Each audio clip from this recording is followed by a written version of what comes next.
नाज़रीन, अहम ख़बर खां अव्हांखे असां आगाह कंदा हलूं त सिंध मुंजी अमा न्यूज़ टीवी जे CEO doctor Abdul Hafeez Baloch DC Qambar Shahdad कोट जेको आहे त ओडो साहब सां अहम मुलाक़ात कई आहे। बोर्ड जे सूरत हाल जे हवाले सां जेका सर्वे कंबर शहदाद कोट ज़िले में थिए पई ऐं जेके इलाइक़ा पुठिते पियल आहिनि जिते पाणी जी डंडूं हिन वक़्त बि मौजूदु आहिनि, उन जे हवाले सां सिंध मुंजी अमा न्यूज़ टीवी जेको आहे त ज़िला कंबर शहदाद कोट जे इलाइक़नि ख़ासि करे नाज़रीन तव्हांखे मां ॿुधाईंदो वञा त कुब्बो सईद खान ऐं शहदाद कोट हिन वक़्तु तमामु लिपेट में आहिनि।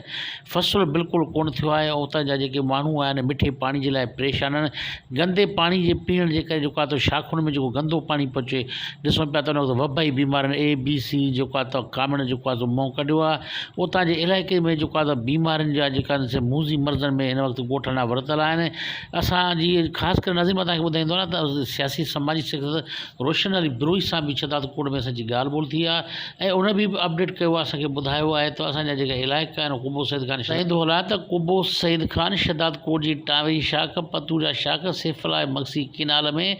गंदे पाणी अचण जे करे हेपेटाइटिस BC जो टाइफाइड जेको आहे त ॻोठाणे खे लिपेटे में आणे छॾियो आहे। सिंध हुकूमत खे घुरिजे त कंबर शहदाद कोट जे जेको आहे त इलाइक़नि में ख़ासि करे मां ॿुधायां त जेको कुब्बो सईद खान जी पट्टी आहे, शहदाद कोट जेका पट्टी आहे, उते मिठे पाणी न हुजण जे करे खारो ऐं किने गंदे पाणी अचण जे करे जानवर बि उहे पाणी पीअनि पिया ऐं माण्हू बि उहे पाणी पीअनि पिया। हिन वक़्तु जेको आहे त उते ॾिसूं पिया त ॻोठाणनि जूं तमामु जेको आहे त ज़िंदगियूं दाव ते लॻल आहिनि ऐं हर घर में ॾिसूं पिया त उते जनाज़ो निकिरे पियो। पर गवर्नमेंट खे DC खे ख़ासि करे मां उन सञावंदनि खे सिंध वासियुनि खे